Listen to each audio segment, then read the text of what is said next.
Hey, this is Matt once again. Welcome back to another videos, another paid request, this time from Peter. And for those interested in requesting any type of videos or topics, reactions, commentaries, what have you, feel free to send it either directly to my PayPal or join my Patreon. Both links are down below in the info box. If you do send it, it's best to send under the family and friends option on PayPal. Seems to be easier to do that. But Peter wanted me to do a commentary on the 1997 film, The Jackal, which you got right here. Let's get to it. 3, 2, 1, pressing play. And we have the Universal logo for syncing. Sorry if I seem a bit tired, it's been one of those days. But yeah, this is a film that I probably would say throughout the years I warmed up to a little bit. If you asked me in 2007, let's say, I'd probably say this is a really crappy movie. If you ask me today, I would go, actually I don't mind it. I think just because there's been so many worse films, that some of the films that you think, actually look a bit better. Now, it's very loosely based on The Day of the Jackal, before I understand the writer of that book. And then the people that made the original movie, they said, no, we're going to sue you. So now it's just loosely based. And then it's called The Jackal. I do like this music. It's Massive Attack.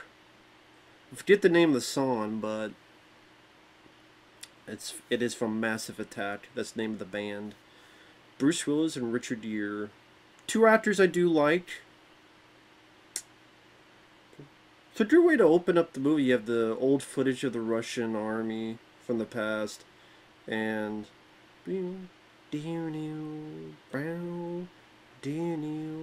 and then later it was like dun dun dun dun dun dun dun dun dun. Again, I do. It's a good piece of music to start out with. It definitely creates a certain mood. It's almost as if it wants to be 7, but it can't be 7. Tear down that wall, Mr. Gorbachev. I forgot J.T. Simmons is in this. Jack Black, a very young Jack Black. This is after he had the tiny bit role in Demolition Man, but before he got famous with Kung Fu Panda and School of Rock, Tropic Thunder. He's the weapons guy that gets killed by Bruce Willis. Gets blown up, shot up. So I guess if you want to see Jack Black get killed off, this is the movie for you.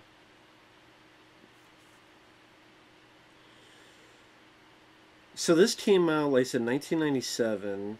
Richard Gere at this point, he had a little bit of a step up in his career because he had done Primal Fear, and that was a surprise hit.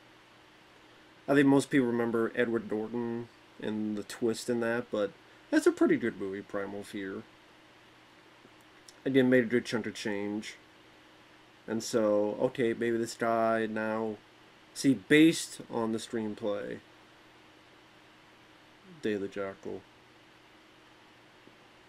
Chuck Ferrer, if that name sounds familiar, he was the guy who wrote Hard Target. Or Jean-Claude Van Damme. I think he was a former Navy SEAL. Actually, I don't remember if he was Navy SEAL, but he had military experience. Now, that director, Michael Caton-Jones, I think the best film he did was Doc Hollywood with Michael J. Fox. I am the one and only.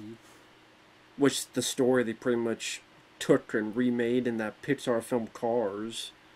But yeah, the director of this did Doc Hollywood, which I remember liking. Michael J. Fox, Woody Harrelson, doctor going to Beverly Hills. He gets stuck in a small town, gets enraptured in a small town charm. By the end, falls in love, and decides to stay there.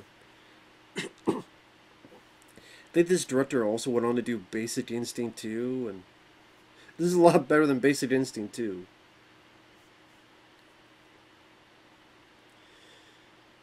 But yeah, Richard Gere, I mean, I liked him as an actor. Not everybody likes him. I can't understand why. Trust me, I can understand. But yeah, I liked him in No Mercy.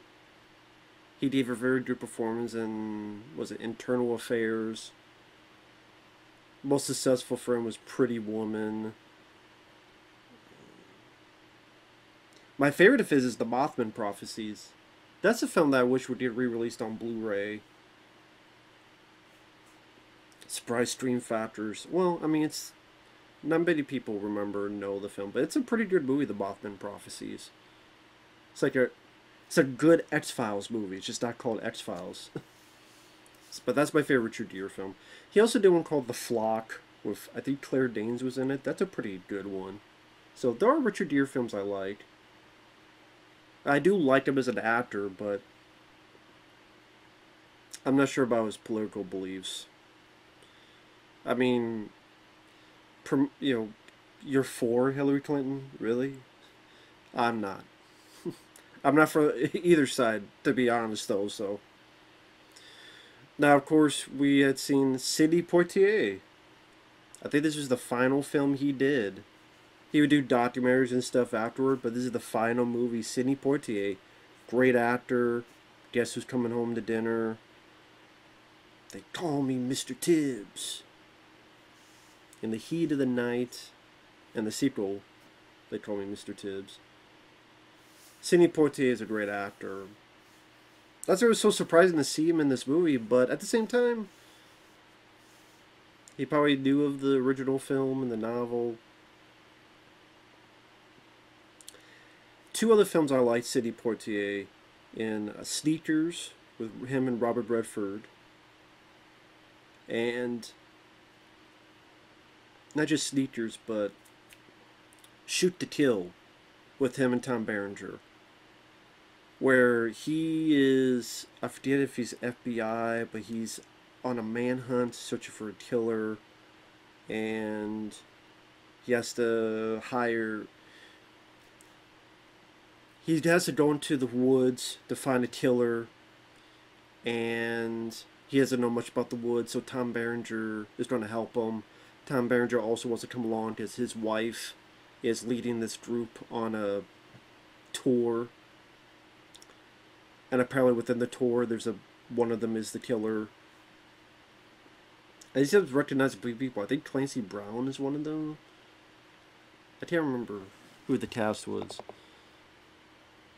Man, all hell is going loose in this club. Goddamn. Yeah, Clancy Brown, Richard Masur.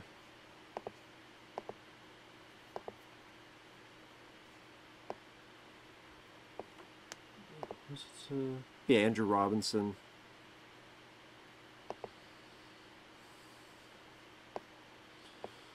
But Shoot to Kill from 1988, that's a pretty good one. That's worth a watch for those.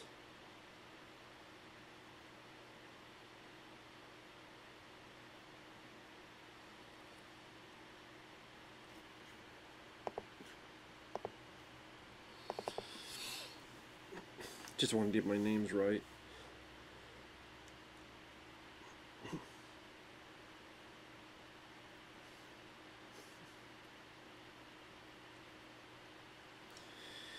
And on, let's see, Sidney Poitier.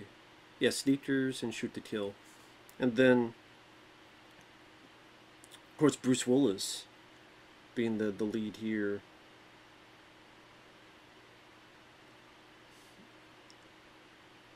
Bruce Willis in this time period,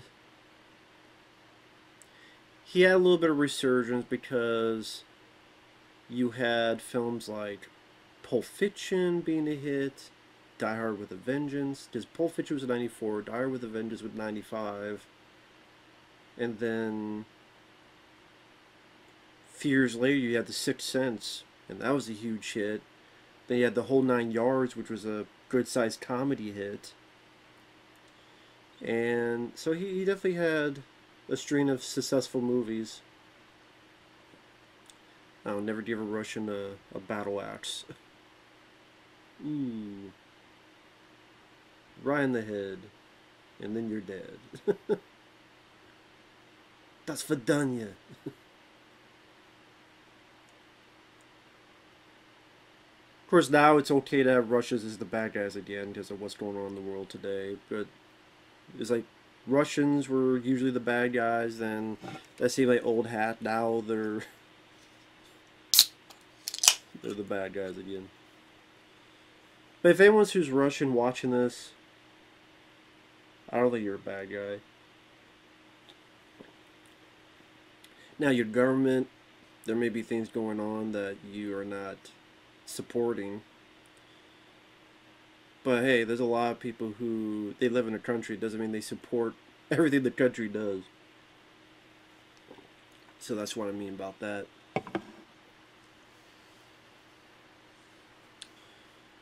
So I'm talking to the Russian people, the citizens. I don't know if I have any viewers who happen to be Russian. If so, feel free to let me know. I'd be curious.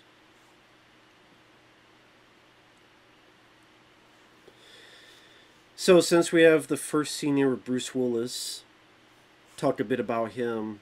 I do like Bruce Willis. I've always liked him as an actor.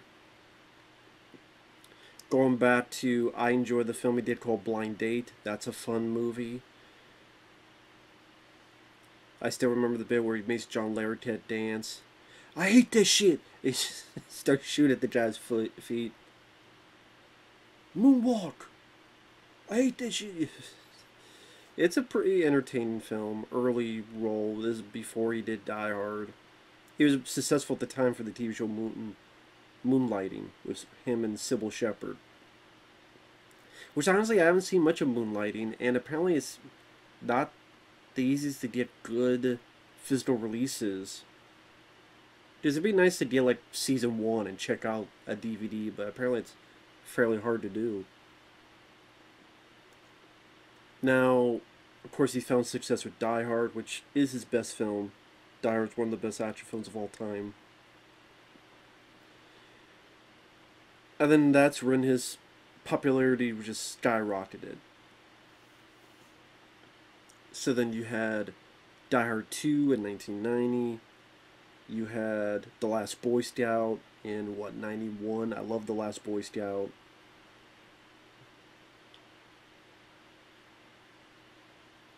The Bonfire of the Vanities, which was a huge flop.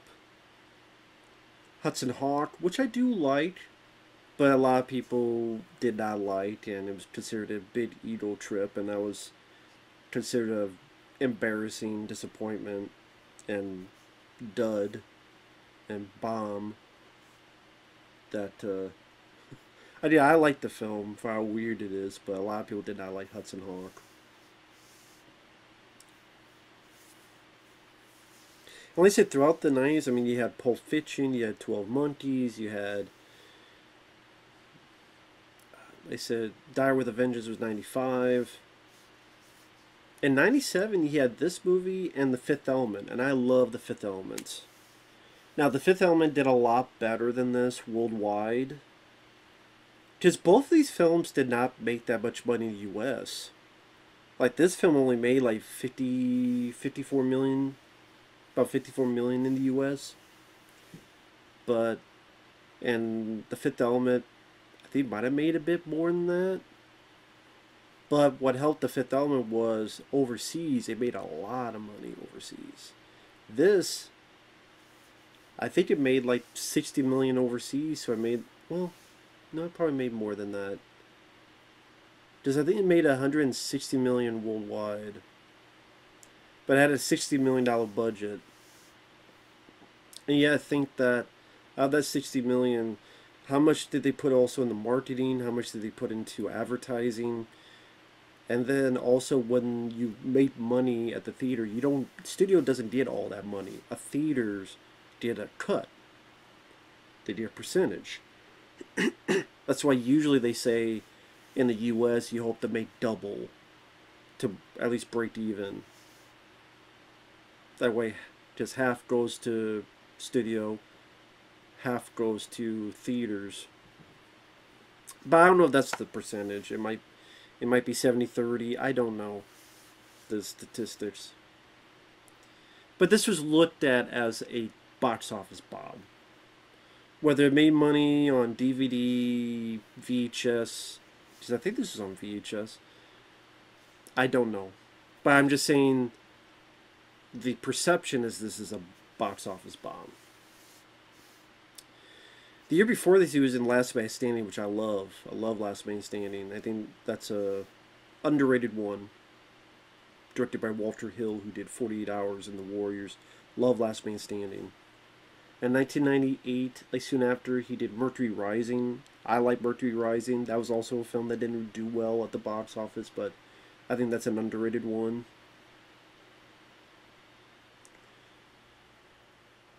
But it's like, even if he had a couple iffy bombs, he would always have that one that would get him back up again. Like I said, Die with a Vengeance in 95. 12 Monkeys. What was it? The Sixth Sense in 99.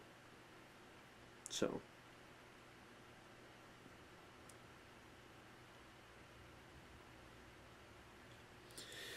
Then the 2000s, I mean, I'm trying to think.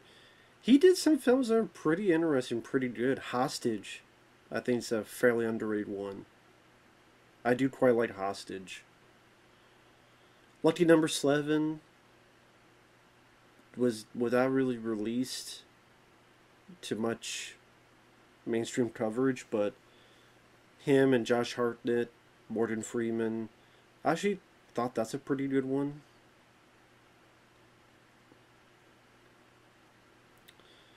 But I have to go on and on, but what I'm saying is there's a lot of movies in his filmography I do enjoy. Don't love every one of them. I think with The Cold Light of Day he was in, and Perfect Stranger. There's some pretty bad ones in there. North, that movie. But there's always the history of him being tough to work with and being a dickhead. Most directors, not all, but most directors who have worked with him, they've had a bad time with him. Not all. I mean, Tarantino liked working with him in Pulp Fiction, among others. M. Night Shyamalan liked working with him. But like, if you talk to the director of Striking Distance, if you not the director, but some of the people involved in Mercury Rising, or maybe not Mercury Rising, the Last Boy Scout. Nobody liked working each other on Last Boy Scout. Of course, Kevin Smith on Cop Out. And it just seems like a lot of people had issues with Bruce throughout the years. That he was full of himself and egotistical, and he to deal what he wants, and prickly. Which, I mean, you get that vibe if you look at him in interviews and stuff, and the way he talks, and he's kind of talking like. So, let me put it this way: I'm a fan of him as an actor. I'm a fan of him as an action star, but I would never want to meet him. Now, sorry I haven't talked much about the film. I mean, a person was killed in a club. That person's brother, such, wants revenge. Hires the Jackal here. Hitman. Bruce Willis. It is fake ID. He's out buying a weapon.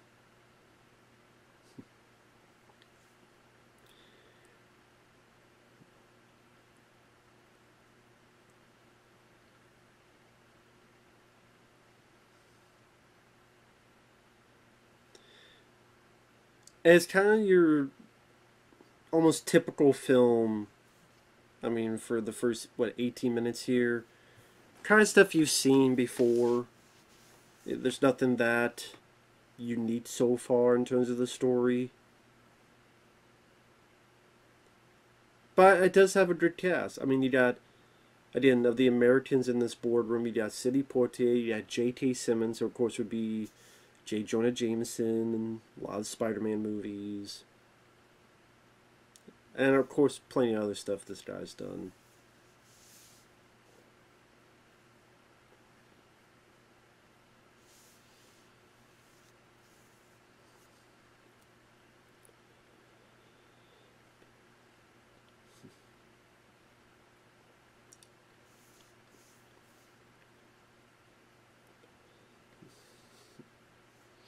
So yeah.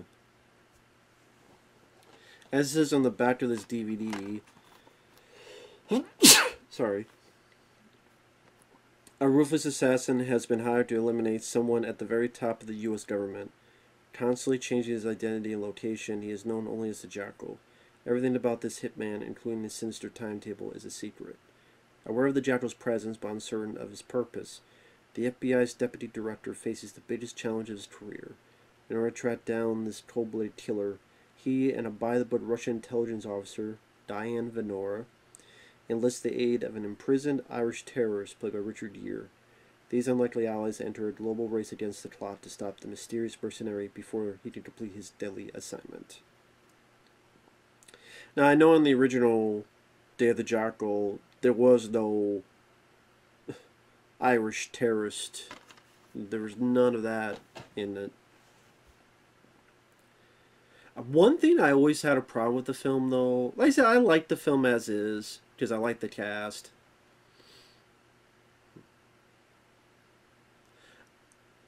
I always thought his disguises were shit. Just none of them were ever effective. Like, I could always recognize it was Bruce Willis. And it seems like anybody would be able to recognize Bruce in these disguises. Like, he has all these disguises throughout the film. I'm sitting there going,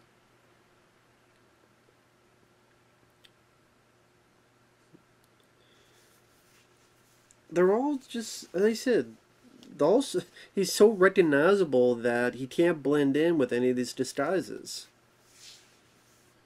So, if that's the case, it should be a lot easier to find him. Do you see with these disguises? I'm like, I can still see his Bruce. And a lot of instances, let me just change my hair. I'm like, dude, I still recognize your Bruce Willis.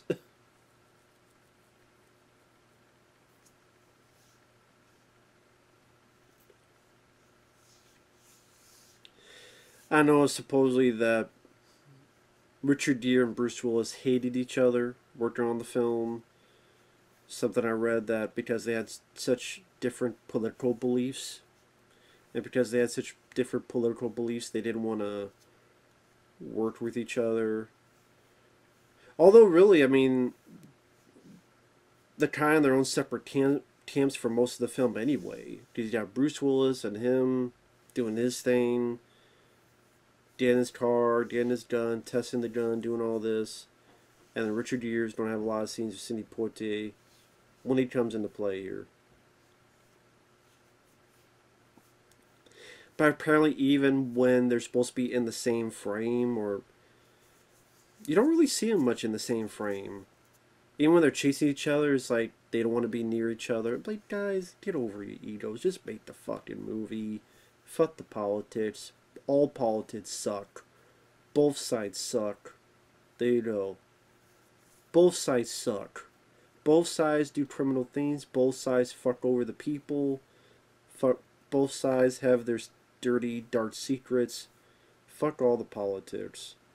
That's why I don't have any political side, because I don't trust any of them. I say fuck them all. Fuck Donald Trump, fuck Hillary Clinton, fuck Joe Biden, fuck them all. Fuck all the politicians, man.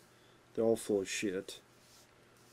All they do is say what you want to hear until you vote for them.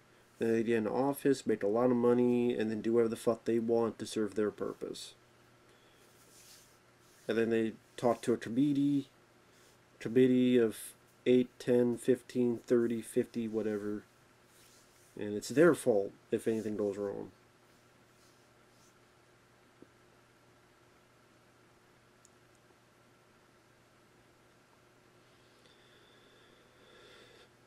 It's weird that Richard Gere's practicing boxing, because I don't know if he ever even gets any fist fights in the movie. You think maybe that'd be a setup for later, where he's going to this big fight fisticuffs. But I don't think he does later on. Not that I know of.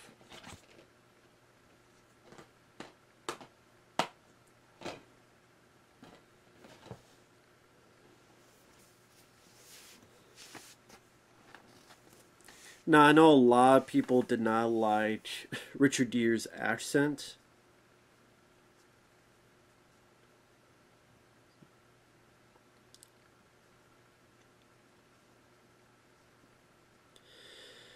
Now, I'm not Irish, so I don't know if the accent's bad enough, but I mean, enough people have said it's bad that I guess it is bad.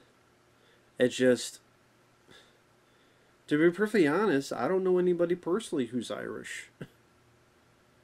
I don't know anyone personally who's Irish. I don't have any friends, as far as I know, that are Irish. So I guess if the Irish people say it's bad, then I guess it's bad. So I don't have any personal gain in the whole thing because, and hell, I can't do any accents.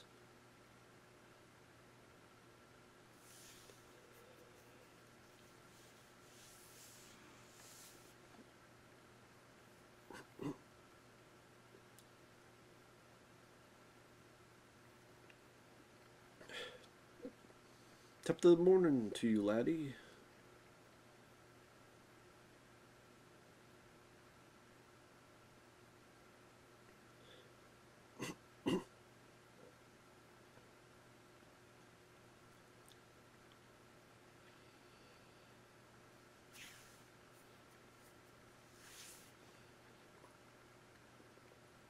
So now they're offering Richard Gere a deal.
So another thing I read was that apparently, like, he has his facial hair. He was going to have that for the rest of the movie, but I guess the studio had a bug up their ass about it, so they had to add this bit where, okay, I need a razor, and he's clean shaven. But it's not even much there. It's like a little goatee, and you could still see his Richard Gere, and it looks fine. I'm like, really? That's why you don't bitch about studio? Really?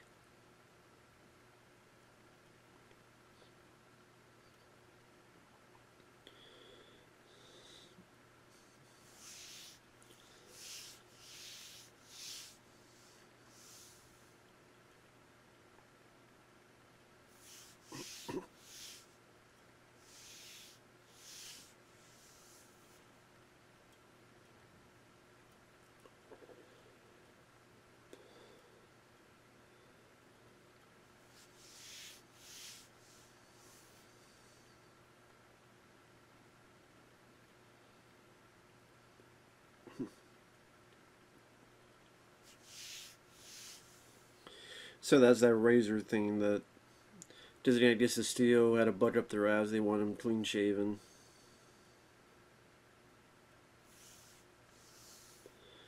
Maybe because I don't mind Richard Gere because he's given much more of a human performance with a range of emotions. He's being a wise ass, he's smiling, he's being energetic. which is much more interesting to me than Bruce Willis, who's kind of just, I get it, he's a cold-blooded killer, so he's acting like the Terminator, very monotone, same tone of voice, being very serious. I get that, but it's just, I can't really say I find him interesting in the movie. I like Bruce Willis, but I don't really look to Bruce Willis' performances and go, the Jackal.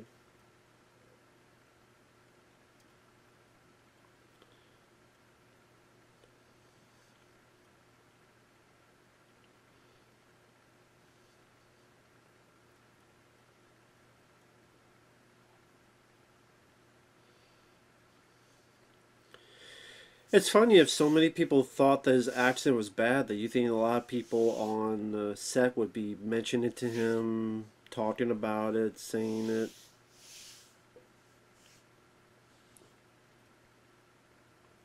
Or even does he need to be an Irish terrorist? He could be something else.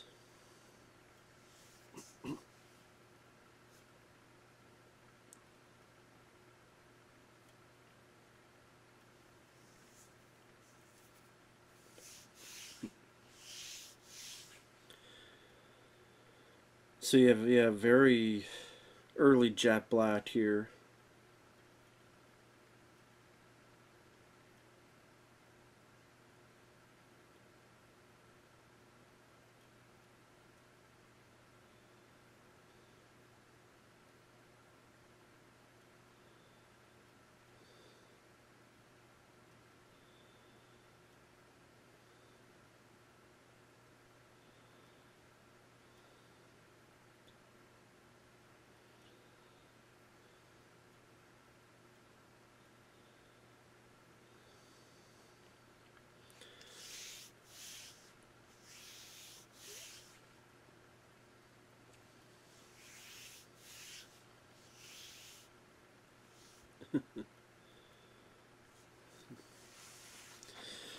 Sorry, I'm not saying anything because I'm just so just enriched in Jack Black and this early role of his.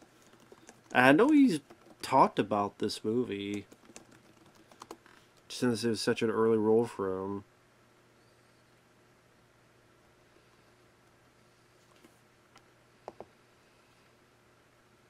And I think it's like Jack Black his quiz on his IMDb page.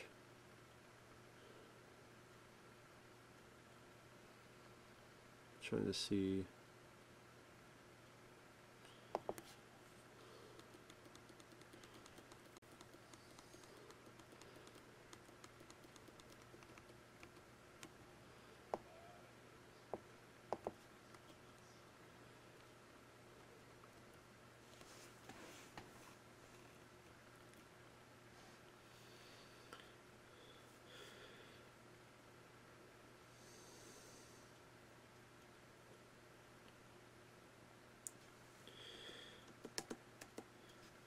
So I'm looking at Jack Black's interview, and he's talking about the film, and apparently one time there was this break, and he's like, "What the hell? This is like a 3-hour lunch break. Are we going to shoot more of the movie?" And then Jack Black was told, "Well, Bruce went to Paris for lunch."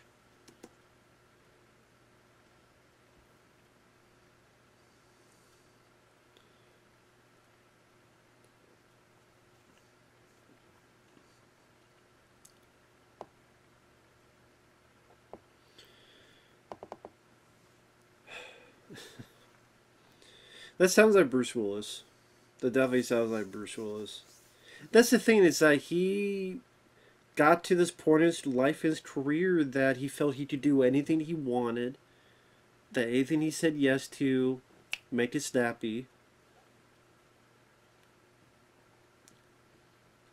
Why is it that certain directors like M. Night Shyamalan or Quentin Tarantino could somehow get more out of him than others in terms of cooperation? I don't know.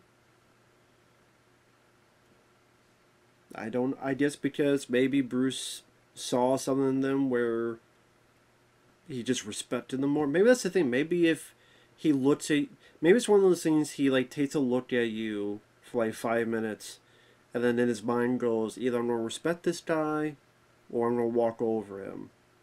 And maybe for a lot of directors, he just, fuck it, I'm going to walk over him.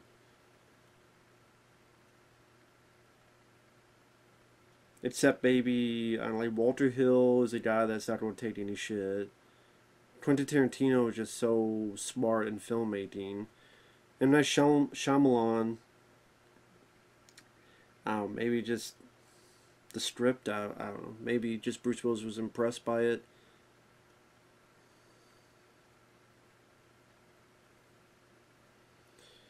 I don't know.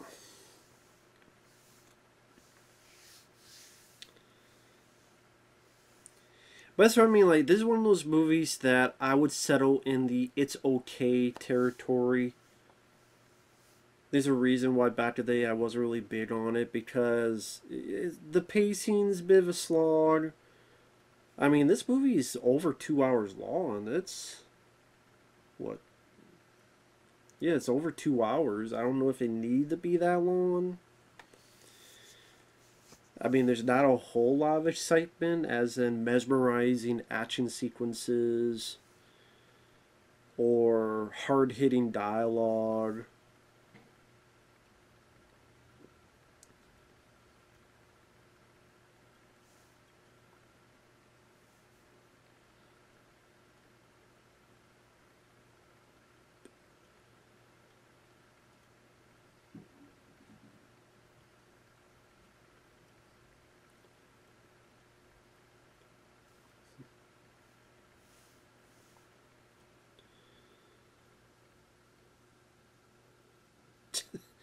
I love my children and my husband in my own way.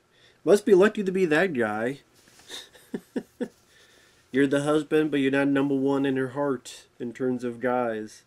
That husband must be happy. I'm sure there's going to be interesting conversation tonight. So about that guy that came to visit. When we fuck, are you going to imagine him? Is he going to be in your wet dreams and lively fantasies? Just for a lot of women, they would say, yeah, Richard Gere, sure. Who the fuck is the other guy? So, go figure. Imagine that guy's looking back going, what the fuck is this guy kissing my wife? God damn it. Yeah, imagine what that guy's thinking at the dock. I'm like, we're gonna have a big old conversation tonight, lady. I better get a massive blowjob.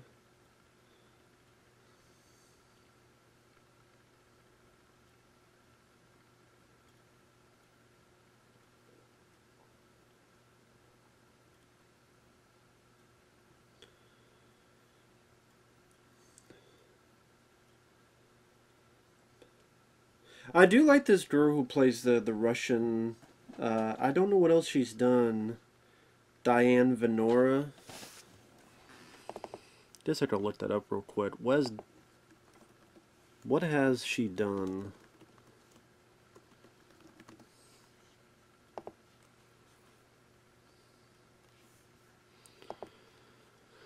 She was in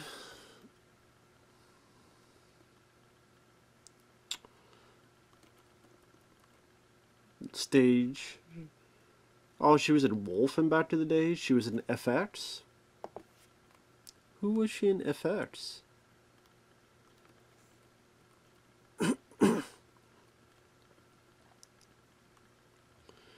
Oh, that was her in FX. Okay. I didn't realize she was in FX. Okay, yeah, she's third on the call sheet, Diane Venora in FX. Okay.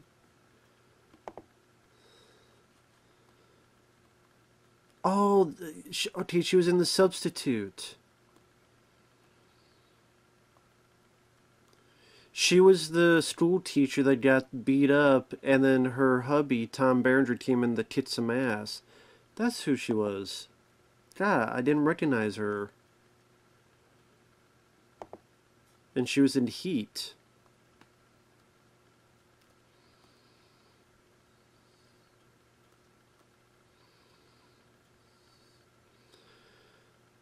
She was Al Pacino's wife in Heat. So yeah, I've seen a lot of stuff. God, I don't know why I didn't recognize her. I guess just she's one of those actresses that doesn't really come to mind, I guess, in terms of mainstream. But you think of Jodie Foster, Sigourney Weaver. You think of back to this day, Demi Moore, Gina Davis. Nowadays, people say Margot Robbie and Jessica. Well, there was a time it was Jessica Biel, Jessica Alba, Megan Fox. For good or bad, but people think about them. But a very good actress. I said Heat, The Substitute, FR, yeah. Definitely done some good stuff.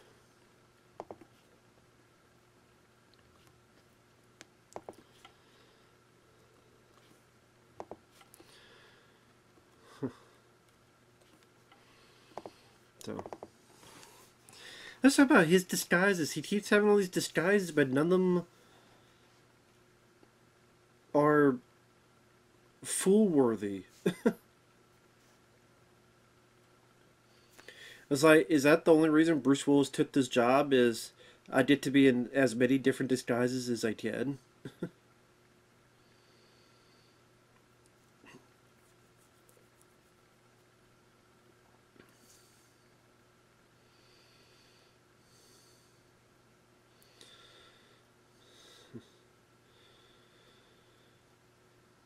Oh yeah, this is the Day Club, right? Because I remember there's a bit of controversy where there's a person he kills, but it wanted to be changed that, well, I don't want to seem like I killed the guy because he was gay. It's, no, I killed the guy because he found out too much information, and that's why I killed him.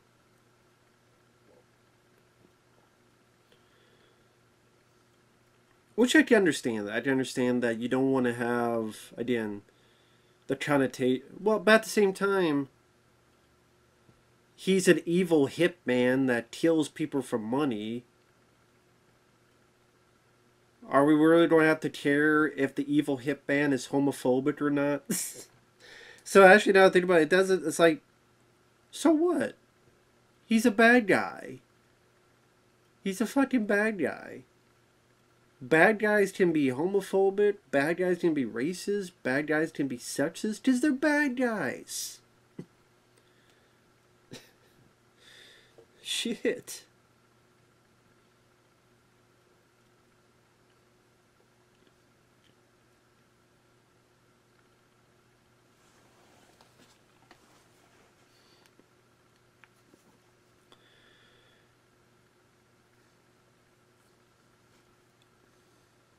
I'm just surprised Bruce Willis did this, because he seems like the type of guy that'd be totally against this type of stuff. I mean, I know that's mean for me to say. It just, again, when I get that vibe of Bruce Willis, and listen, I'm sorry for what has happened to the guy.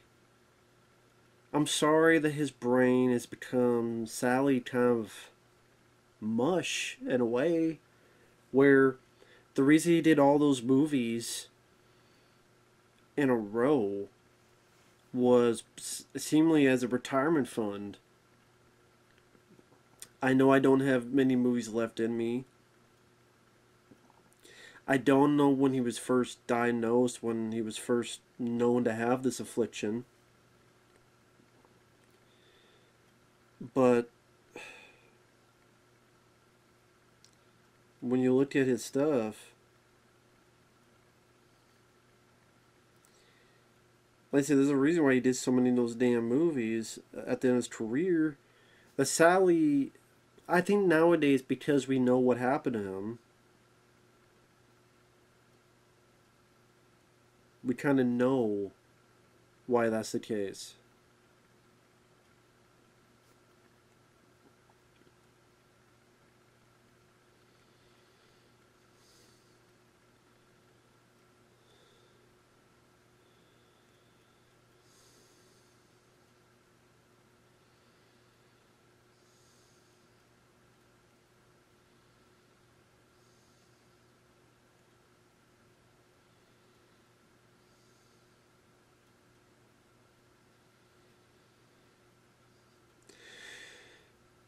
just what I mean by that is when you look at, I mean, again, I don't know if it says here when. I mean, it's his personal life, so he doesn't have to say. But again, I don't know when his affliction began.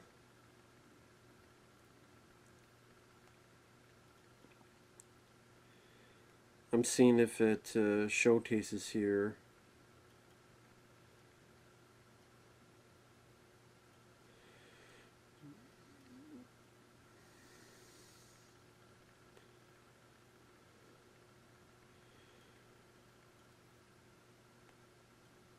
This, it says in 2023 he was diagnosed with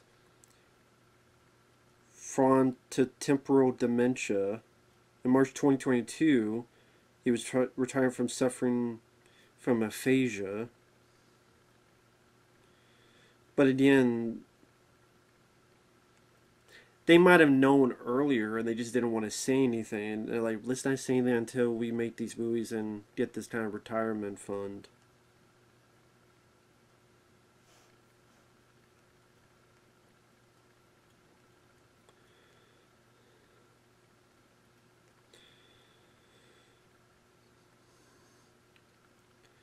But yeah, you look at since. I mean, some of it could be like, I need a job, so I take these low budget affairs, but I would say since. God, 2011. You had the setup with 50 Cent and Ryan Philippe. You had Catch 44 with Forrest Whitaker. You had Lay the Favorite, which I'm like, what the hell is that? Maybe that. I guess some of these. I don't know. Does he say 2013? You had theatrical ones: Red 2, G.I. Joe Retaliation, Good Day, Die Hard.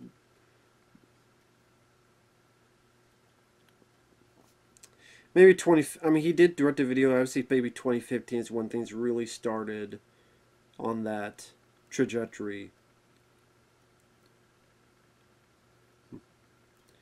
Does he had Vice with him and Thomas Jane? You had Extraction, not the Chris Hemsworth one. This one had Ken Lutz. Precious Cargo with him and Mark Paul Gosselaar from Saved by the Bell. Marauders with him and Christopher Maloney. First Kill with him and Hayden Christensen. Acts of Violence with him and Cole Hauser and a guy named Sean Ashmore. Reprisal with him and Frank Grillo. Airstrike.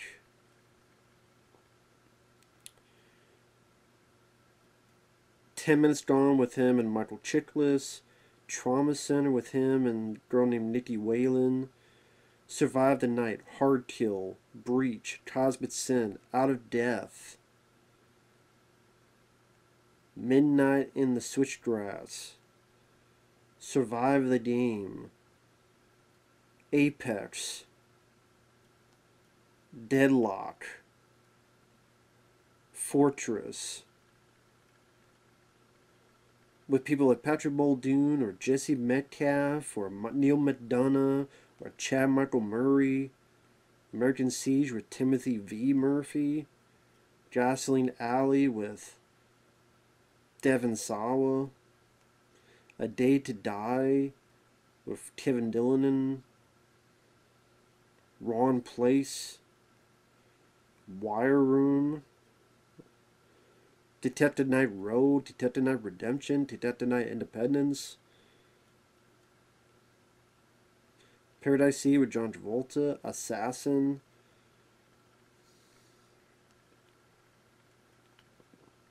And it seems like there's his final film role. I mean, think about that. That's 1, 2, 3, 4, 5, 6. Wait. It's 2 in 2023. 1, 2, 3, 4, 5, 6 in 2022. No, wait a minute. Holy shit. In 2022, he had 1, 2, 3, 4, 5, 6, 7, 8, 9, 10, 11, 12 movies in 1 year. A movie per month. That's a movie per month. In 2022, we had 1 movie per month. American Siege, Gasoline Alley, A Day to Die, Corrective Measures, Fortress, Sniper's Eye, Vendetta, White Elephant, Wrong Place, Wire Room, Detective Night Road, Paradise City, Detective Night Redemption. Jesus Christ. I didn't know it was 12. Holy shit.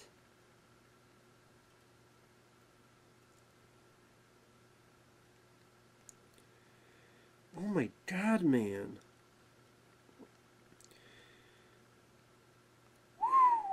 My god.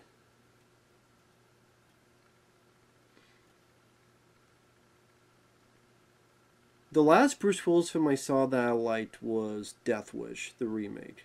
That was the last one I saw that I in any way liked. I liked the Death Wish remake. Those direct-to-video films are hard to watch, especially as you go now that you know what's going on. So, you know, before you're like, what the fuck is this? What the fuck is he doing? Now it's like, you know, he was affected by it, and just more sad. Oh, is that poison? Whereas that's a bit different. Poison put onto a trunk. So if you touch the trunk, you die.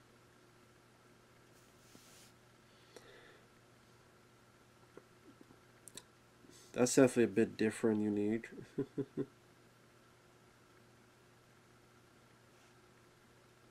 So.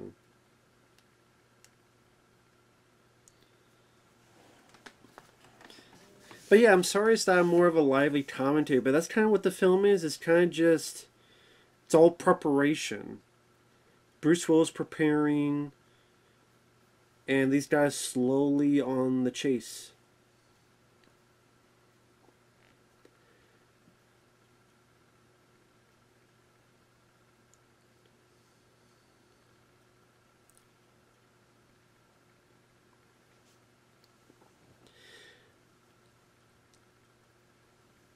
Like I said, the actors are doing what they can to keep the film somewhat watchable.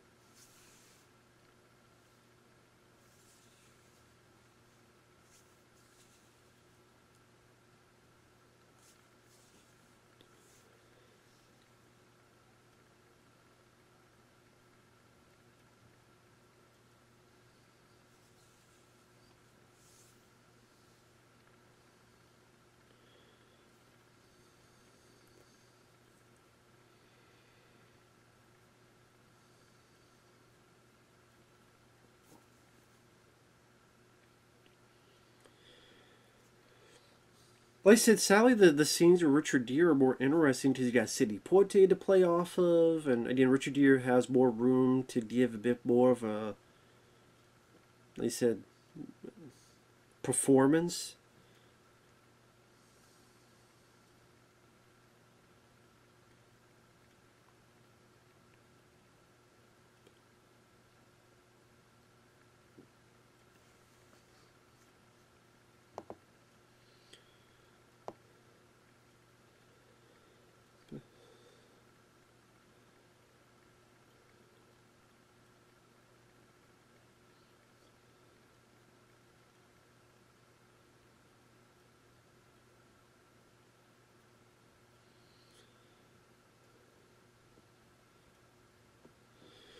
This is where Jack Black signs his death sentence. I don't know why you would look at Bruce Willis and you're Jack Black. You look at someone like Bruce Willis and you're sitting there going, let me try to get some money, some more money out of this guy, and like blackmail him. Number one, it shows how this guy's not the smartest and not the sharpest tool in the shed. Like, look at that look that Bruce Willis gives. Like, what were you thinking?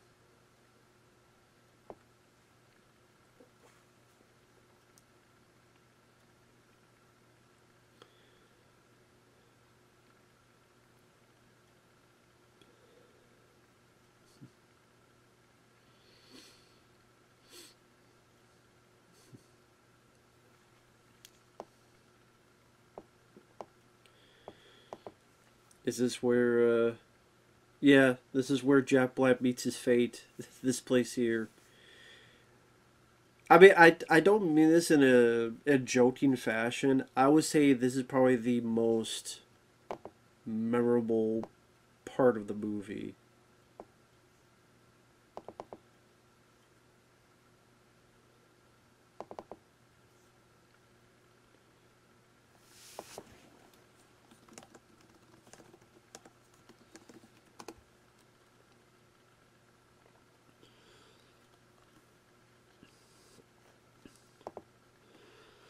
This weapon is identified in the film as a Polish ZSU 33 14.5 mm, which is in reality a Browning M2HB mocked up as a KPV heavy machine gun.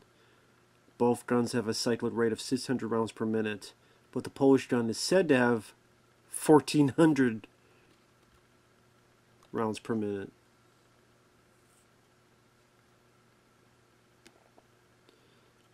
RPM, yeah.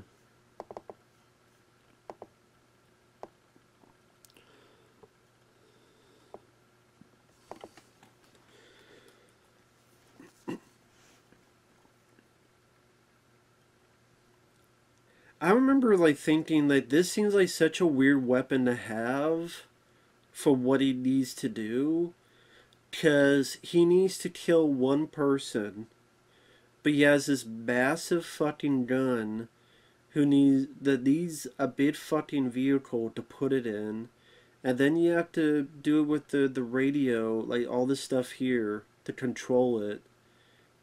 How nothing about this is subtle, and nothing about this is secretive or stealthy. It just it's a cool looking gun, I'll say that. You know, made up for the movie, but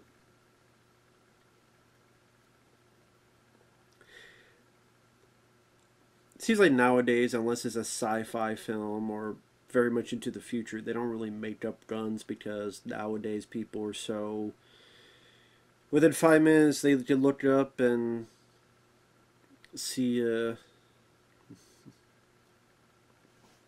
wait, that's bullshit, that's not factual, fact checking everything.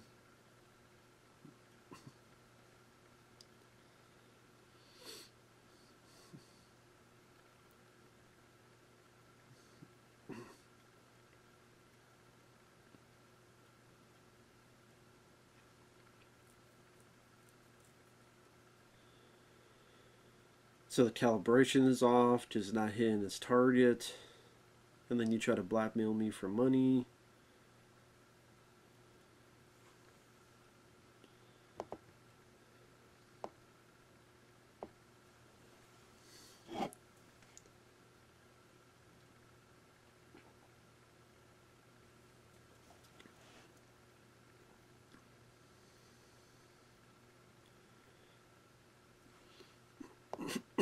Run.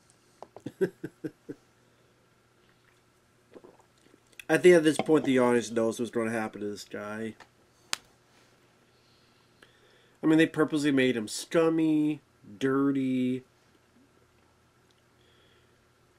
fessed up hair,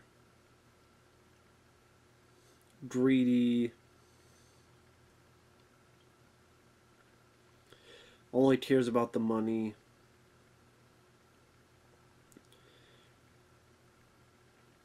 Like I said, this is probably the most memorable part of the movie, because it's the gun being used to effect, and you think about how this gun is utilized, and the fact that you have such an early role from this guy that, I mean, you think Jack Black's gonna get killed in a movie nowadays? But back then, when you're just a hungry actor, you're willing to do pretty much anything. Sure, I did killed in this. Okay, at least it's a role in a be a budget movie. If one or two or three people knows me, then I can get maybe more movie roles, and you go, hey, that guy, I like that guy. Let me use him in this.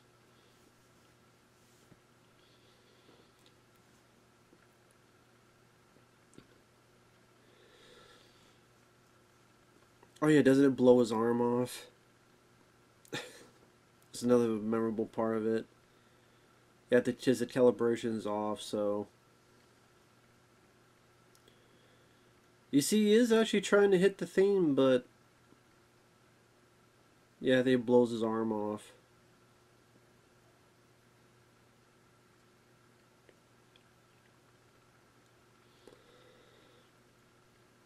Ooh. Nice effect. You tell they cut it a bit quickly, probably for the MPAA. I wonder if that was a longer shot, if they purposely cut it down because they didn't want it to be too gory, or if the MPAA told them to cut it down. Did you see that was a practical effect of his arm getting blown off? And dude, how many movies does Jack Black get his arm blown off?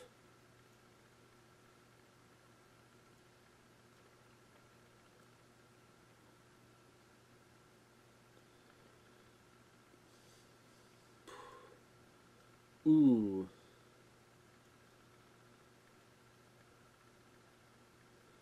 And not many, I mean... See, Jack Black got killed off in the X-Files episode, which I remember, DPO, standing for Darren Peter Oswald. That was where Giovanni Ribisi playing those arcade machines, and you realize he had control of electrical stuff and lightning, because I guess he was hit by lightning multiple times, and he thought his buddy Jack Black turned on him, so he strikes a lightning down on the Jack Black's character outside of the arcade. And the song Hey Man, Nice Shots play. Hey Man, Nice Shot by Filter.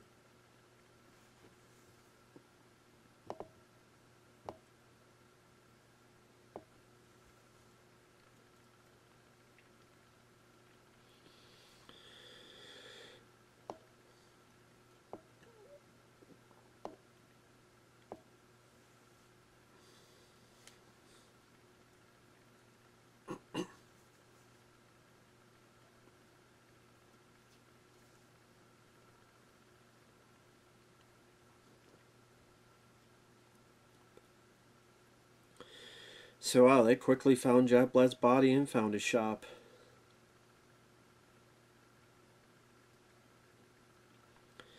Now how the hell did the Jackal not find this shit to destroy it?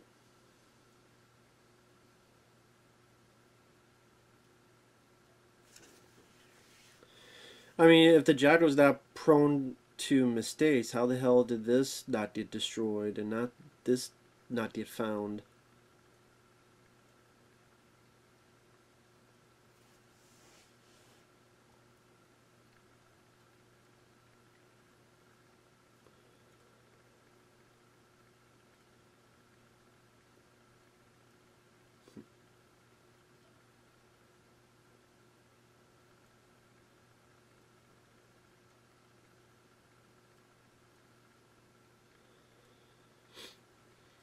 See, I was trying to have a gun that have not only range, but a huge fire rate.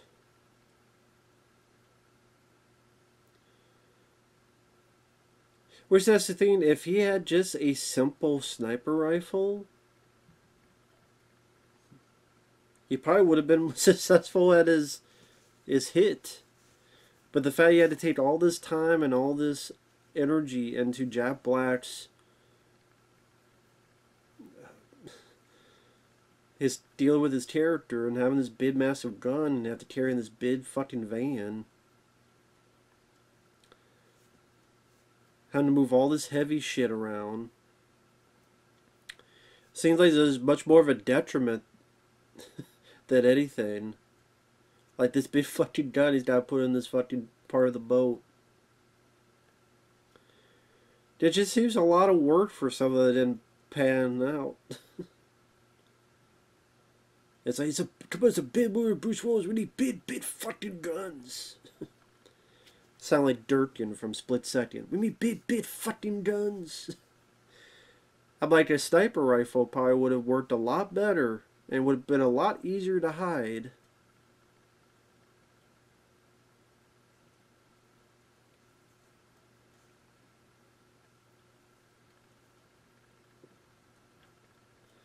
Again, his disguise is like, okay, I'm going to change my hair color now to blonde. I put a hat on. I put glasses on. It just...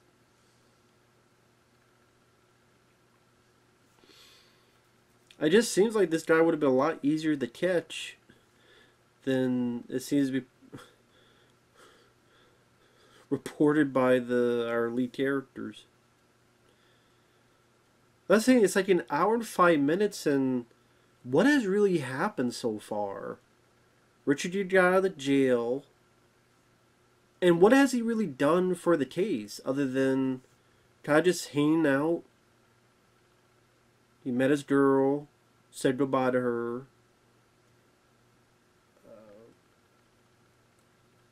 Told a little bit about the weapon, because for some reason this plan Bruce Willis didn't find or forgot or didn't... With all the preparation he has, it seems like there'd be more of a reason as to how he missed... Like, if he was in a hiding spot. Like, if they're looking and they're searching, and then Richard Gere, because of his experience in hiding things, because of a former terroristic acts, he found this hiding spot because he thought, like, where would I hide something important?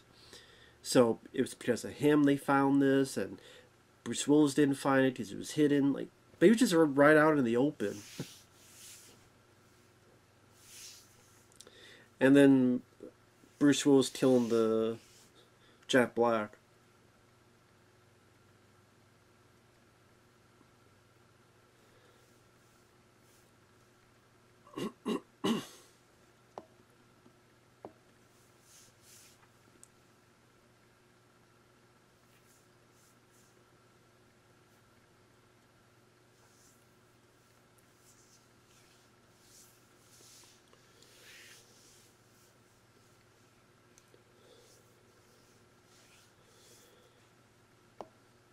So we got some sailing here. One of the boats. I think this might be the first time, technically, like Richard Gere, Bruce Willis, like their characters meet each other within the movie.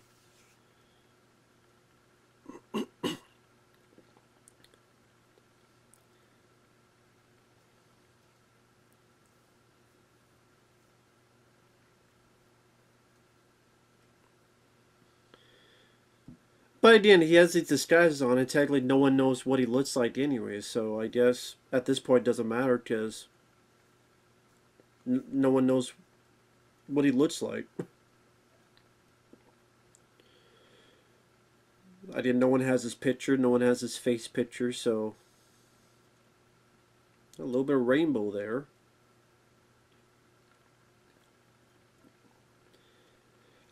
Yeah. I'm so very sorry. Sorry.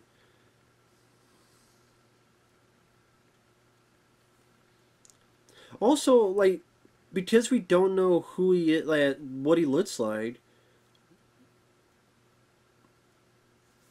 technically, it'd be, what would you be looking for? Other than you hoping Richard Gere sees him.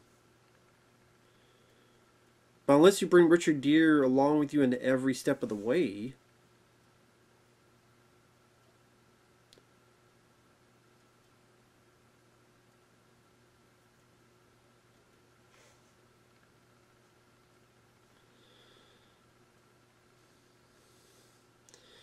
Like, why would they leave Richard Gere alone? Oh, okay, I was going to say she's with him. I was going to say, why are they leaving him alone? But no, she's there. Her Russian accent seems pretty good. I mean, I don't think anyone really gave shit about her and her accent. Just Richard Gere. But I said his accent doesn't bother me. Maybe I'm not Irish, so I guess I'm the wrong guy to complain about it. But his accent didn't really bother me. But I mean, I don't know. Maybe because I don't think he's a bad actor, and it doesn't seem like a goofy, laughable. I'm laughing when he talks. I mean, I've gone on YouTube. I've seen people with Irish talk that way. Maybe people thought it was too big, too broad of an accent, but I go on YouTube now. I can find people with that same. There are times people talk, you can't understand what the fuck they're saying. Of every accent. Not just Irish, but Scottish. And all sorts of stuff. That you can't understand what the fuck they're saying.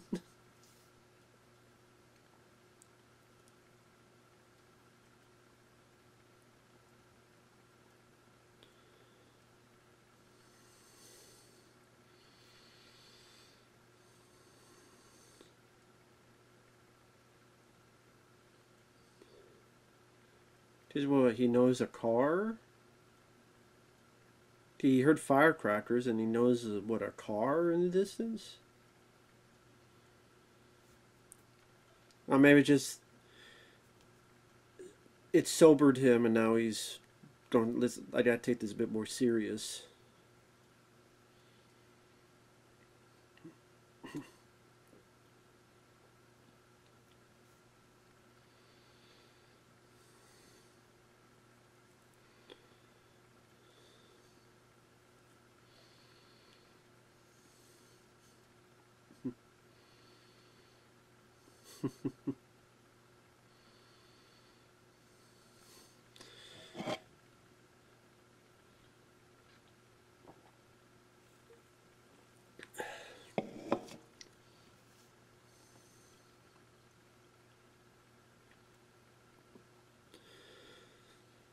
I will say Richard Gere definitely has the opportunity to have a bit more of an expressive face.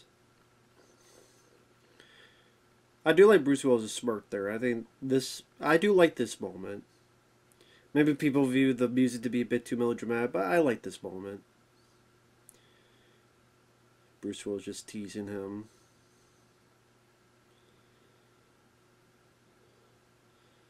Yeah, you may want to get the fuck out of the way.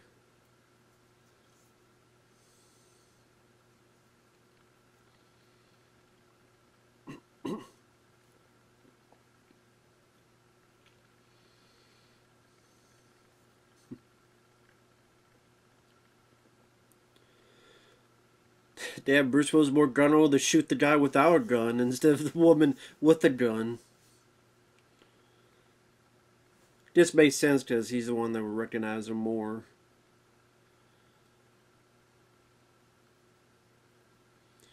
See, now we got a chase going on. Now we got something going on. It's not The Fugitive, which is a great movie. Fantastic movie. Saw that again recently. Realized I didn't even... I think the DVD I have of The Fugitive, in retrospect, was like a flipper disc with U.S. Marshals, but I couldn't find that one, so I'm going to have to pick that one up.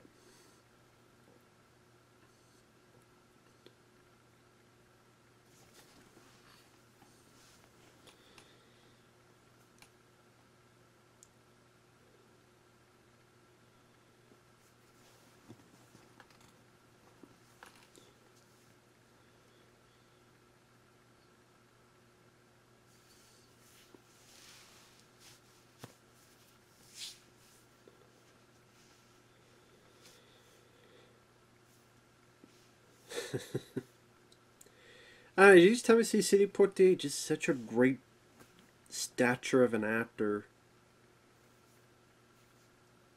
Sad that he retired so early. I mean, I know his...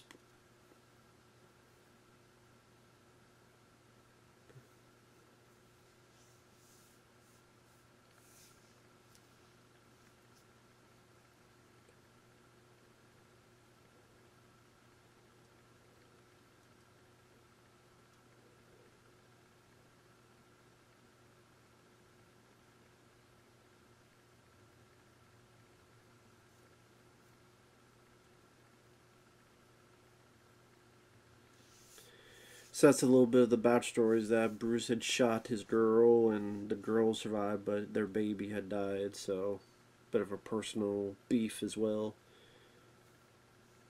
Which is nice to have a bit of this internal friction of a connection between your hero and your villain.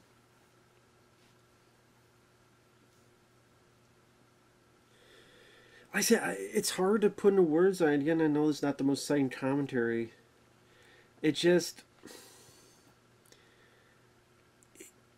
think of The Fugitive. That's a movie that's 2 hours long, but that seemed to move so fast. It's like a breathless pace. The Fugitive just felt. I mean, I guess technically you just say this is always moving. To be fair, because we're at the state with the safe, and now we're in a car, and we're doing it, but just now we're on a boat.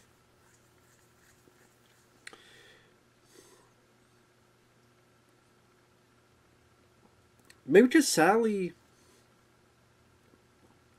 Bruce Willis's character is just not that interesting. Maybe that's what it is. It's just, I mean, yeah, he's a hitman. But other than that, it's just there's really nothing that interesting about Bruce Willis's villainous character.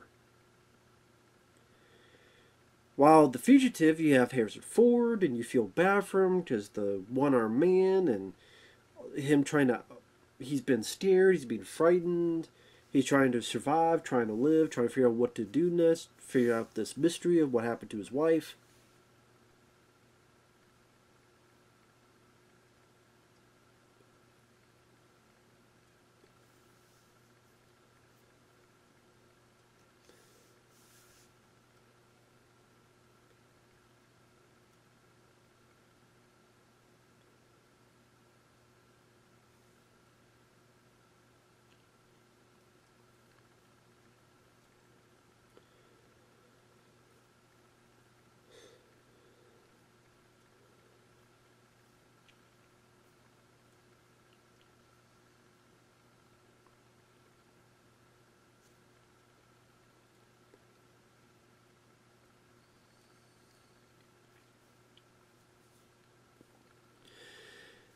But obviously, The Fugitive, yeah, that, and then Tommy Jones, he was such a fun, like commanding, but also funny at times. He did Peter Pan right off this drop right here. Boom!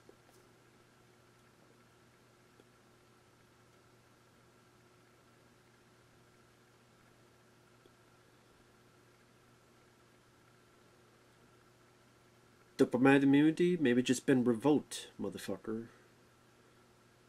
I'm sorry, anytime I hear that phrase, diplomatic immunity, I always think of Lethal Weapon 2. Just been revoked.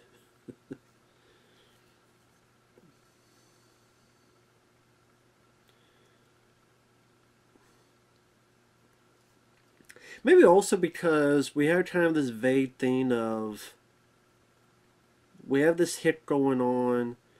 We're not supposed to know quite who it is as of now. That's going to be the surprise later. So you have kind of this vague goal at the end that we're heading towards. And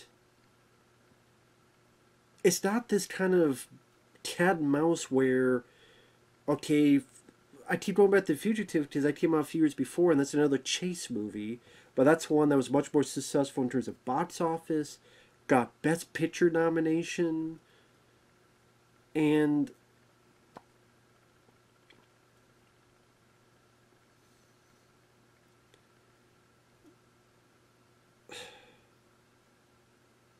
just much more exciting, just much more thrilling, much more faster paced.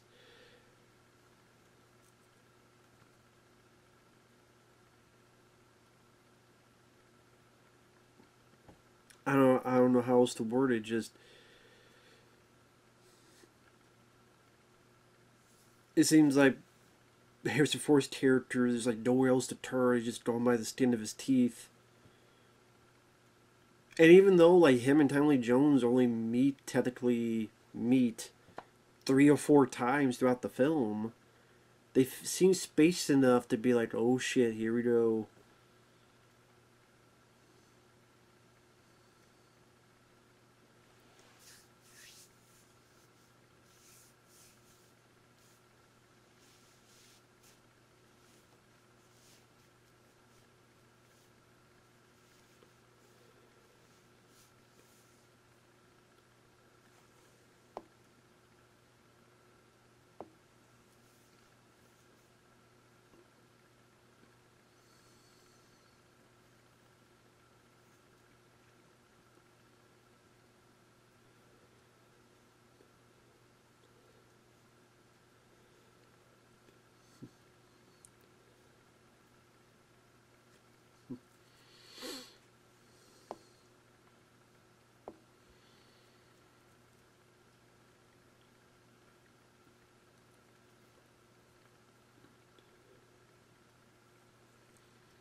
So now let's ratchet up a little bit.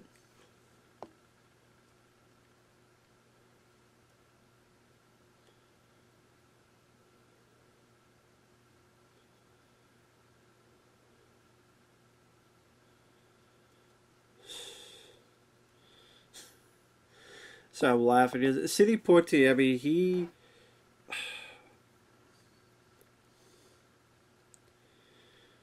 that guy is fun to watch. I mean, because he's looked at usually as a very serious actor. Guess Who's Coming to Dinner, I mentioned, In the Heat of the Night. But he did have a good, witty, I don't know, just delivery of dialogue.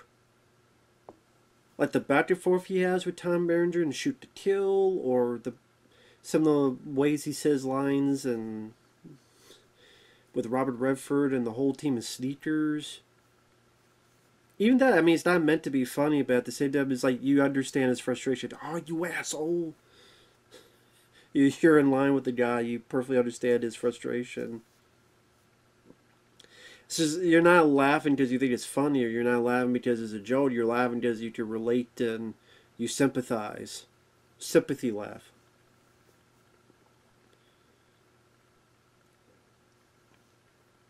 Witherspoon.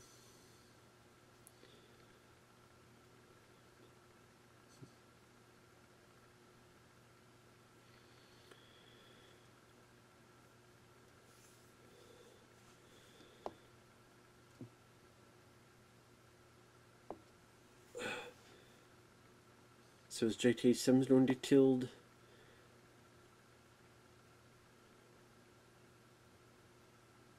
So yeah.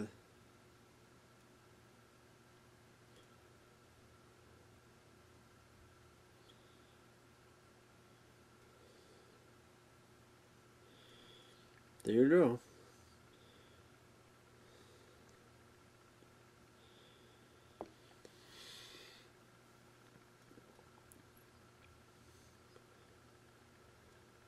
I guess one way to hide gunshots, this noise. There you go.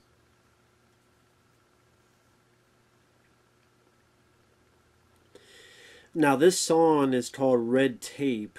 And I think the band is Agent Provocateur or something.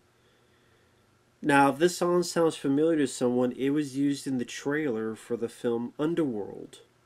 The first Underworld with Kate Beckinsale. When you watch that trailer, this song's at Red Tape, whoa, whoa, whoa. I don't know the lyrics. But yeah. I remember watching this again. Last time I saw this was a few years ago. I'm like, oh fuck, that song was in this. Okay. Is that a song that's used a lot in movies that I can remember? Like I said, the only other time I remember it being used was in the trailer for Underworld. In the first one, so.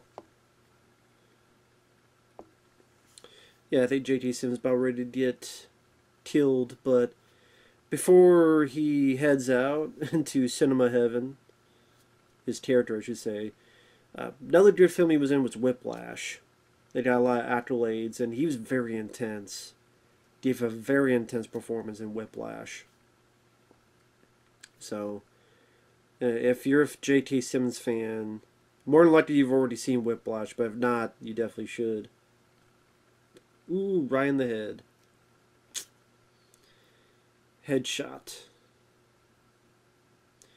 Well, if you want to say J. Jonah Jameson get killed, this is the movie. Right in the head, too.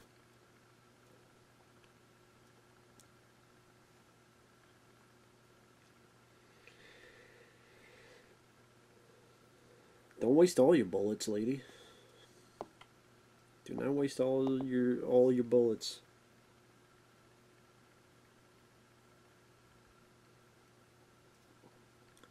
Yeah, I think sadly she gets killed in this movie. Yeah, because she says some words to Richard Gere's character. And I felt because I did like her character. Has strength to her character, and not just strength, but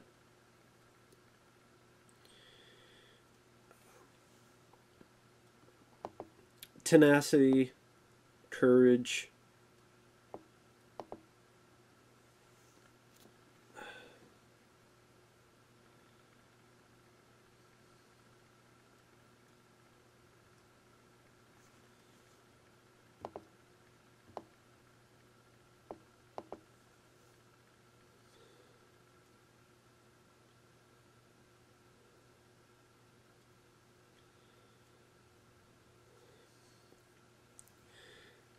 Definitely a dickhead thing to do, putting a fucking heart on her face.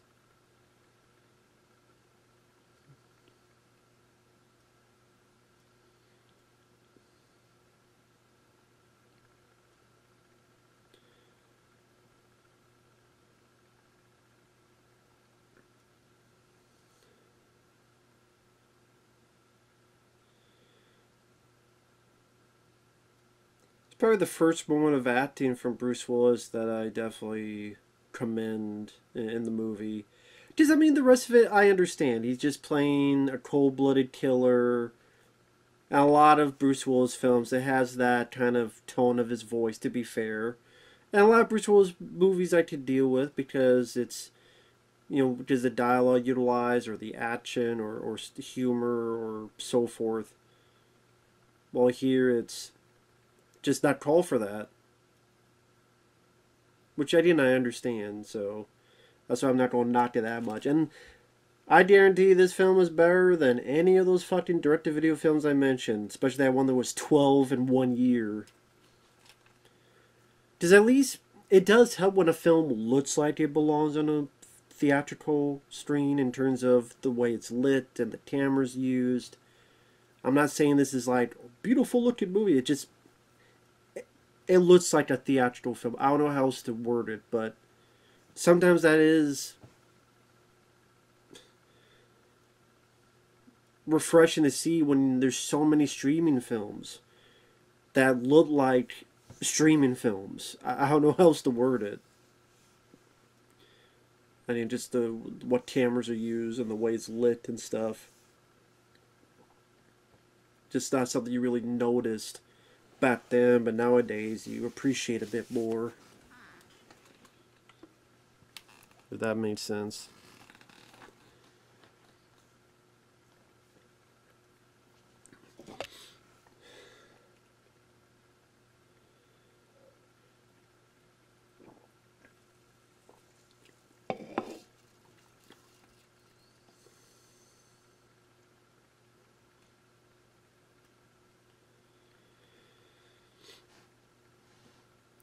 I commend them for actually killing her off, because in another movie she just would have been injured.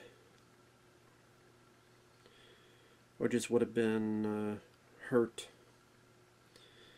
Or in a coma or something, but they went with it.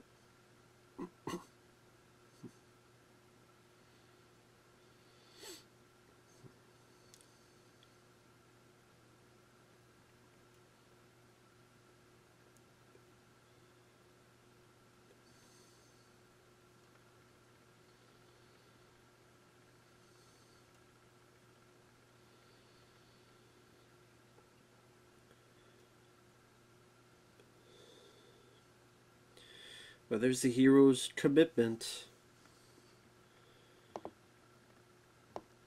The Murdoch, I'm going to get you moment. Now, Chet Farrell's name is on the script, but apparently his script was rewritten by other people, including, I think one of them was Kevin Gere, a guy who was the story by credit in Rambo First Blood Part 2. He worked on the screenplay for Glory with Matthew Broderick, Denzel Washington. He's one of the many writers on The Mummy, among other films. But he was uncredited.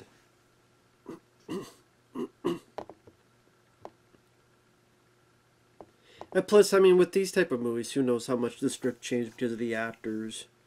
Because a lot of times the actors, when they get this stature, especially Bruce Willis, they probably will want things changed in the script.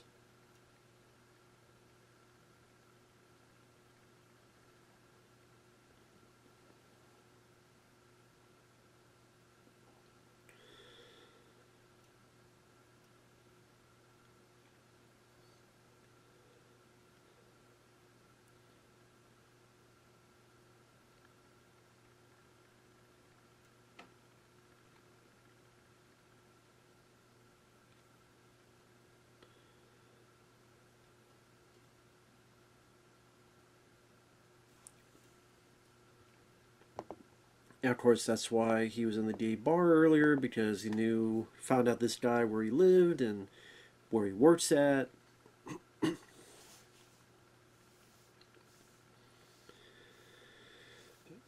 And that's the thing, like, the movie itself, it just, I don't know, like I say, it's just an okay film. I would not put this in the the higher echelon of Bruce Willis movies or films of 1997 or anything of the sort. It just, it is what it is.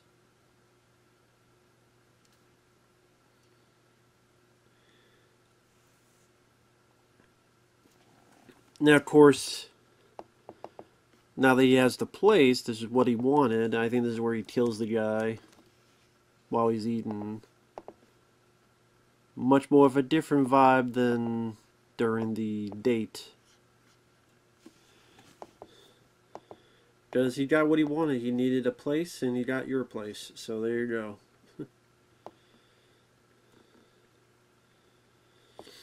But in 1997, like, the top 10 grossing films of 1997, highest grossing was Titanic, Lost World Jurassic Park 2, Men in Black, Tomorrow Never Dies, Air Force One, As Good as It Gets, Liar Liar, My Best Friend's Wedding, The Fifth Element, and The Full Monty. A lot of those films I like. I mean, Men in Black, really do enjoy that movie. Tomorrow Never Dies, one of my favorite James Bond films. Air Force One, great Harrison Ford movie. As Good as It Gets, won a lot of the Oscars, richly deserved. Liar Liar, fun Jim Carrey comedy. The Fifth Element, one of my favorites of that year. Saw that in the theater, great experience. And other 1997 films, The Relic. I mean, January alone, Jackie Chan's First Strike, Beverly Hills Ninja, Metro. Like I said, it's around that time you had The Relic, you had Volcano, which I enjoy. Dante's Peak I don't mind for what it is. I prefer Volcano. Donnie Brasco. Good performances in that. Private Parts, pretty funny Howard Stern movie. It's sad, I'm looking through this, and Chasing Amy before Tim Smith was, when Tim Smith was worth a spit. Chasing Amy's a good one. Anaconda, Grosse Point Blank, Murder is 1600 I quite enjoyed. The first Austin Powers film. Let's see. Con Air, love Con Air. Might be my favorite of 1997.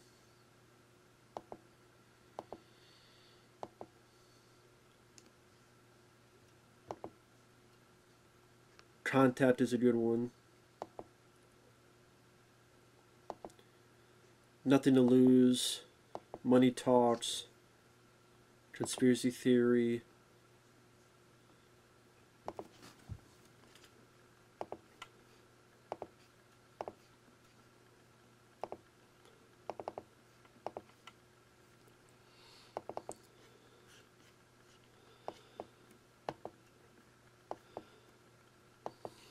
After the First Lady. This makes sense. I mean, if you don't make a statement, I mean, the First Lady would be a hell of a statement. Makes sense.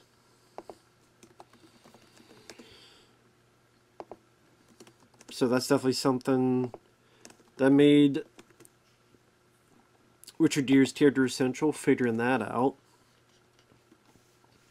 I just kind of thinking, the people he knew, who would they take out? Who would they kill? Who would they go after? Makes sense. Why not go for the creme de la creme? The First Lady herself.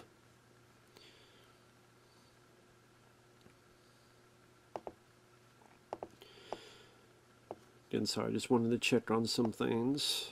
Cool. Okay. And just want to double check on certain things.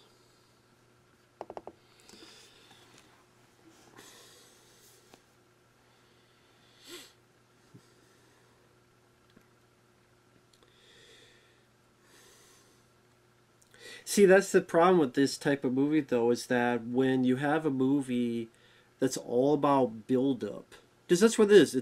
It's all about build up to this assassination attempt. You have to hit the mark fairly well, fairly close to the bullseye. Because if you don't, then people are kind of just going, okay.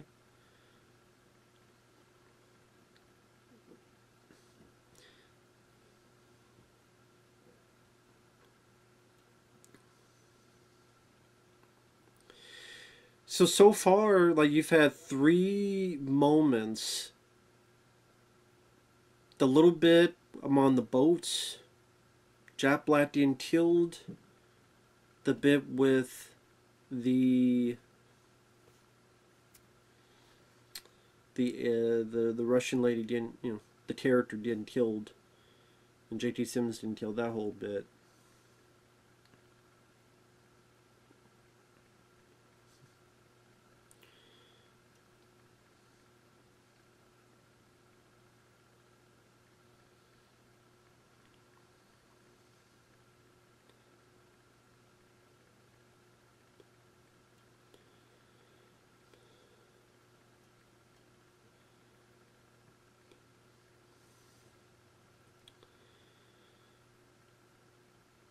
Man, that cop should get fired.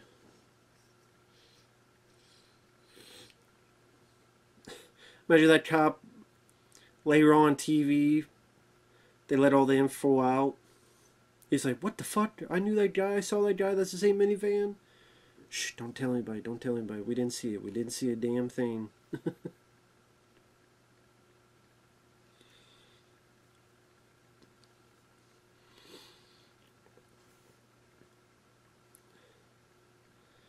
I think in reality, they would not have the First Lady there.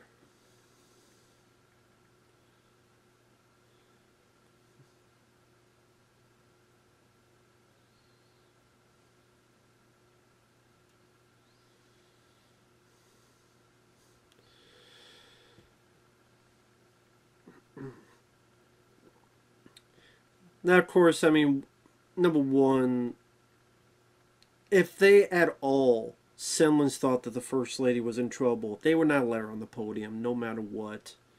No matter what, they would never let her in danger. Number two, they would never ever let Richard Gere have a gun, no matter what. But it's the movies. And number three, this just seemed like such a... How do I put it? It's like, I need to kill a fly, so let me use a shotgun to kill a fly. Just seems a bit over abundance of what you needed to accomplish the job. You know what I mean? I need a bazooka to kill this guy.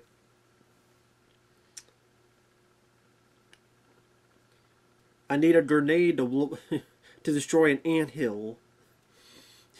Yeah. Seems a bit much.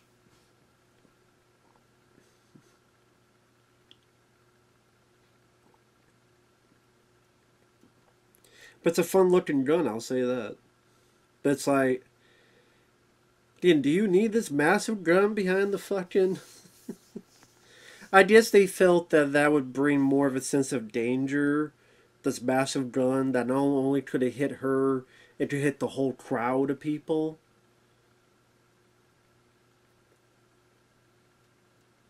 Maybe they felt that in order to update it, that a sniper rifle would not seem as threatening. I don't know, man.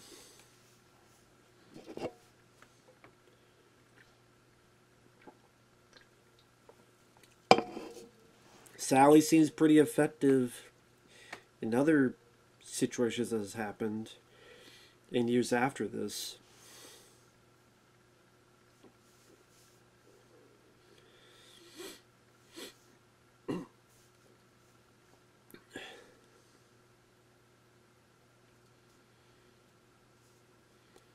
Dude, how the hell you don't know?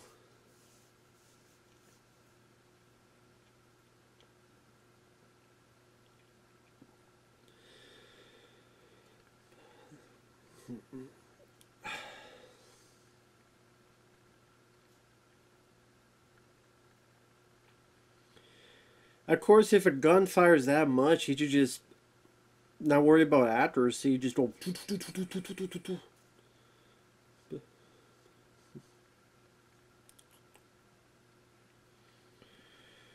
The most fucked up twist would be like if then Richard Gere shoots the first lady. We're together all along.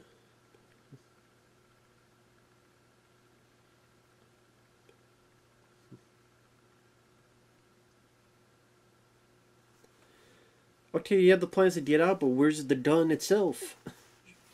Shouldn't you worry about that first? Just saying. Maybe worry about that first. Then worry later about how he'll is steep.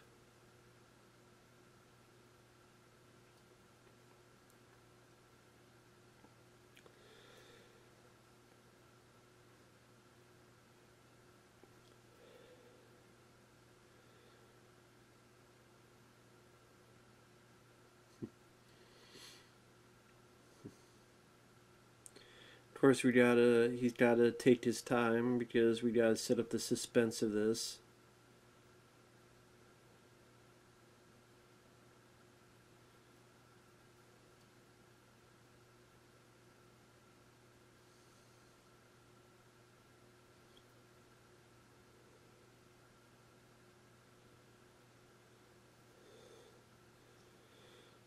So I guess what? You don't try to remember he shoots the gun? I said it's been a while since I've seen this.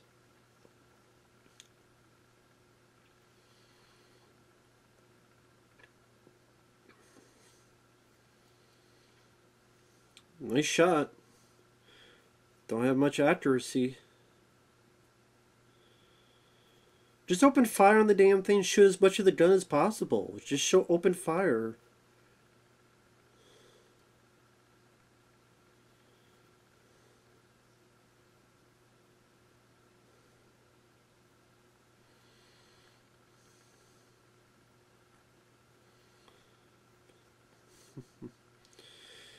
Why didn't you take out the minivan and keep shooting?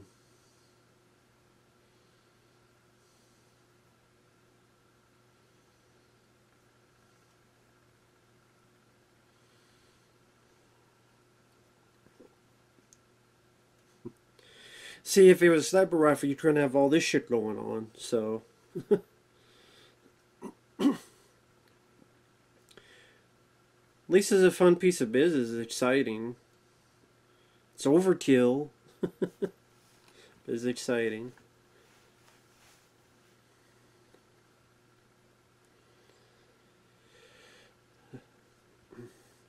Ah, wounded in the leg.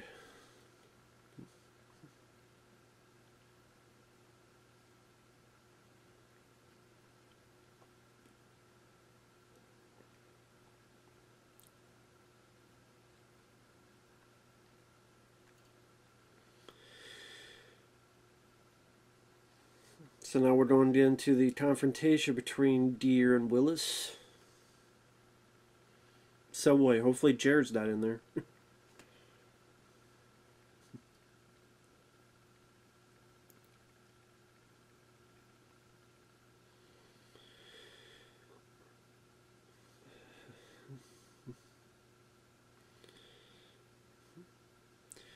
Yeah, I think the hitman's going to be in deep shit anyway because he didn't do his job.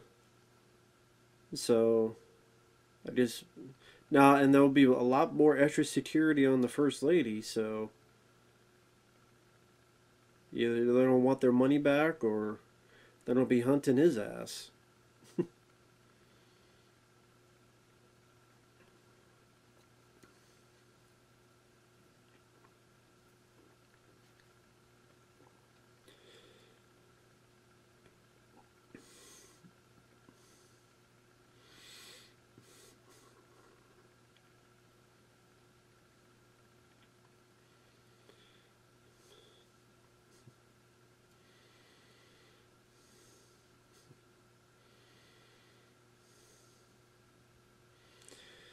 Well, it's Bruce Willis. You gotta be able to spot Bruce Willis.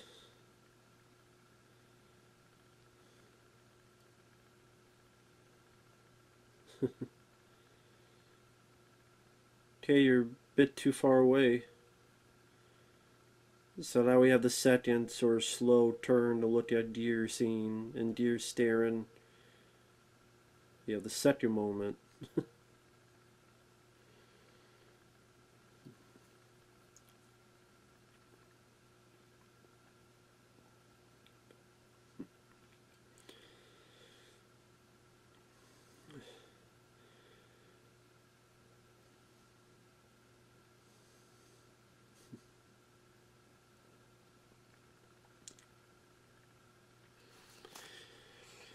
But that's the thing is that while, like I said, back in the day when I first saw this, I kind of watched this film and went, mediocre, mid.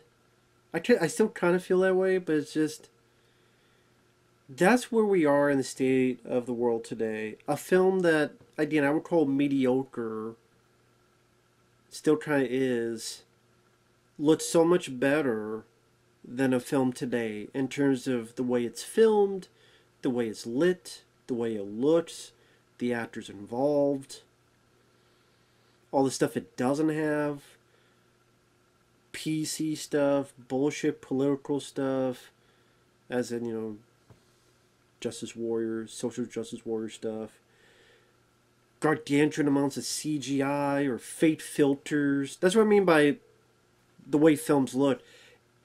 A lot of times, like these fake looking filters and just they don't light it naturally. They don't light it for. They don't light this places for how it is on location. They try after the fact put all these fucking digital filters in there, or they alter it. And I mean, fucking James Cameron the other day hearing that for the upcoming 4K of True Lies, he implemented some stupid thing on AI applications to use on the transfer. So now everybody either looks like a mannequin or they look like Arnold. They CGI a damn eye onto him because the AI didn't know how to comprehend that image. So there'll probably be elements, like if that's going to be with Aliens and The Abyss, elements that does look like CGI when it's not, because it's AI automated. Anyway, that's a whole other tangent. Fucking ridiculous. Ridiculous. As we have this shootout happening here. Ooh, right in the leg.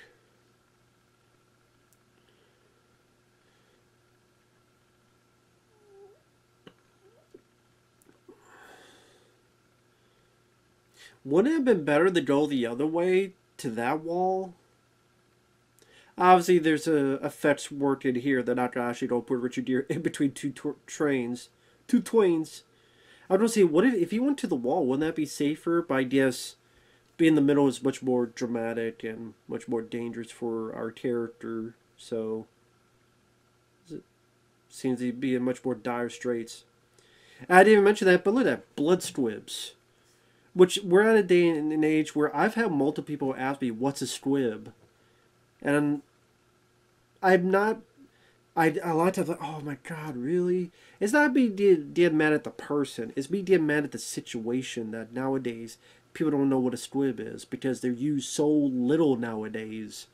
Even in films I like the John Wick films. A squib is a little explosive.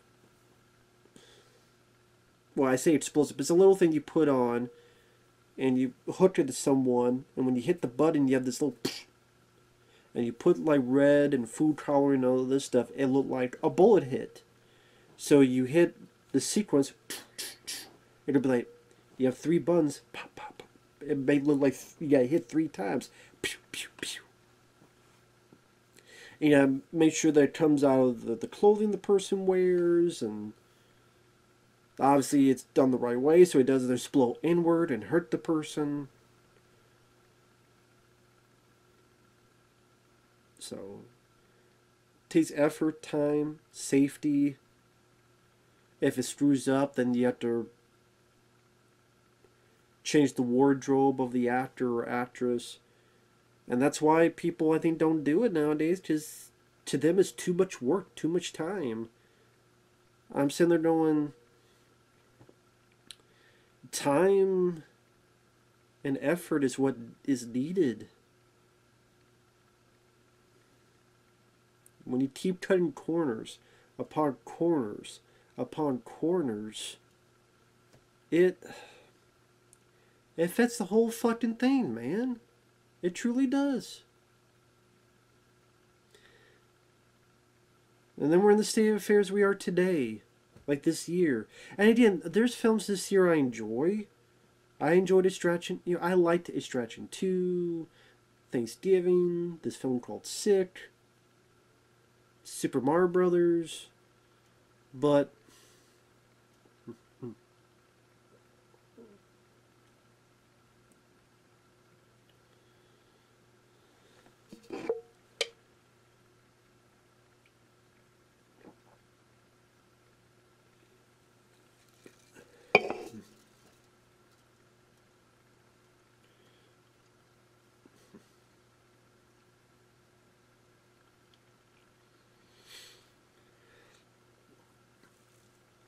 he has. Let her go. Let her go.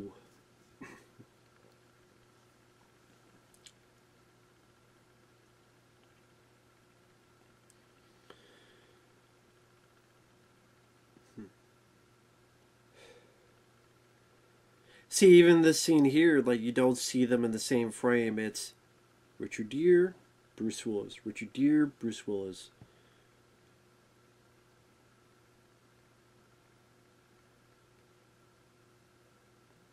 For a second, I'm thinking, I wonder if that's a double and not Bruce Willis going up to Richard Gere.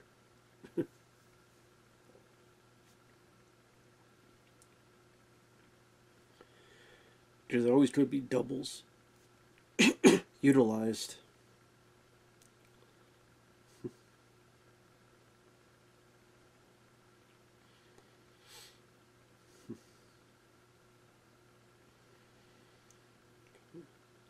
Take your sweet ass time.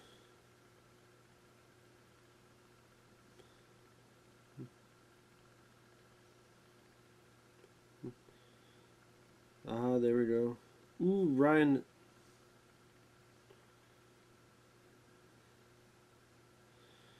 I forgot that she did the.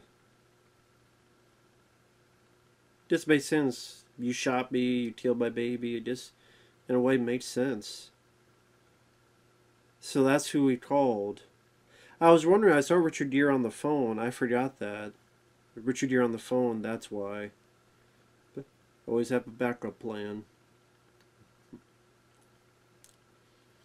That's why he mentioned, I know where he's going the subway, so he told the girl, so she could be there, and...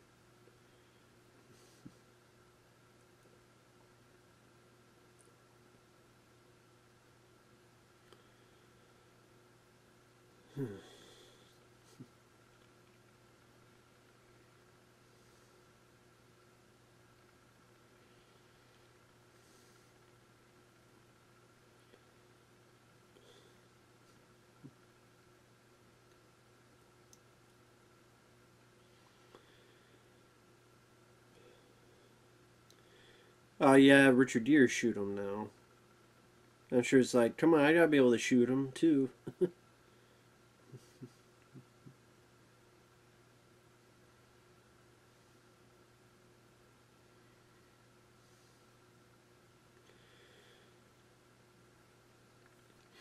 So she shoots, he finishes the job.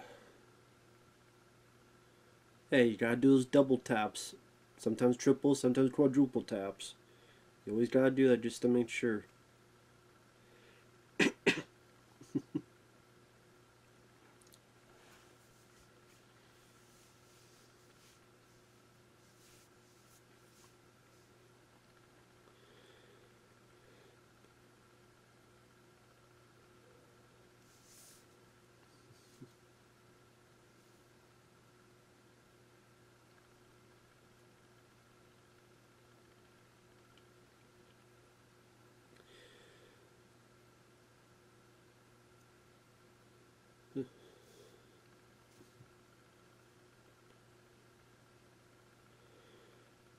Surprised they even bury the body. You think they're just, let's just incinerate the fucking guy. I mean, I don't know why you wouldn't. I mean,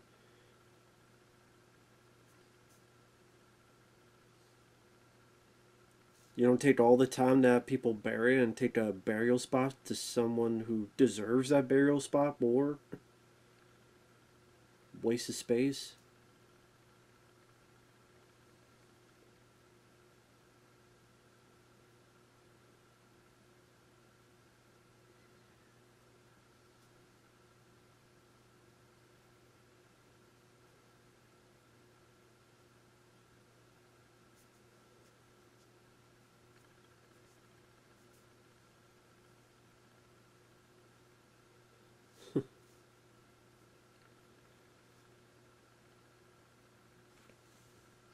Sorry, I'm being silent, but I'm just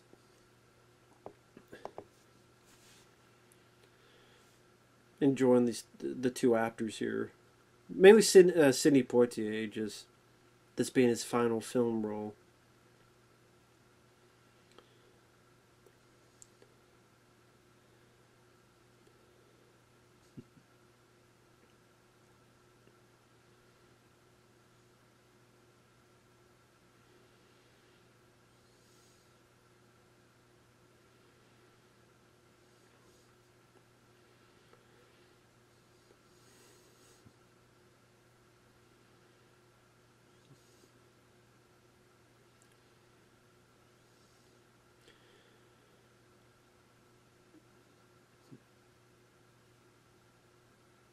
I would say these two were the best part of the movie for me. And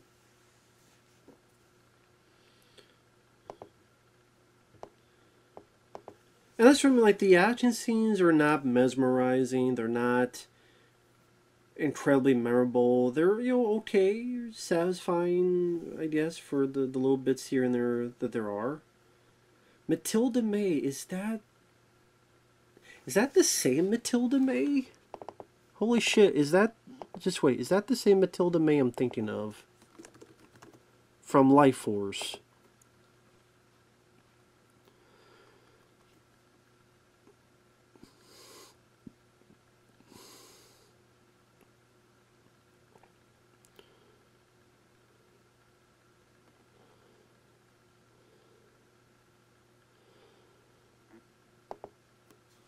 Holy shit, it is. The space girl, space vampire that got fully naked in Life Force. That was... I knew she looked familiar. It's because she had her clothes on. That's why I didn't recognize her. I didn't recognize her with her clothes on. Matilda May, wow. Matilda May was in Life Force, the Tobe Hooper film about the space vampires. And she's fully nude for a good chunk of that movie. She's going around the countryside, attacking people, fully nude, top to bottom.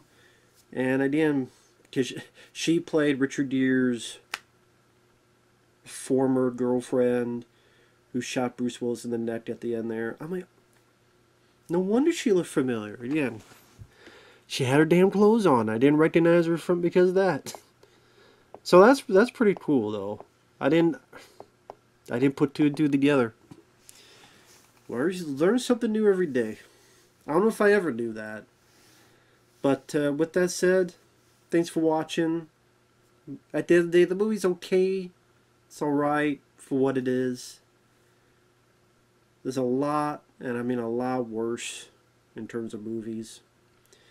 But thanks for watching. Take care. We'll see you guys later. Bye-bye.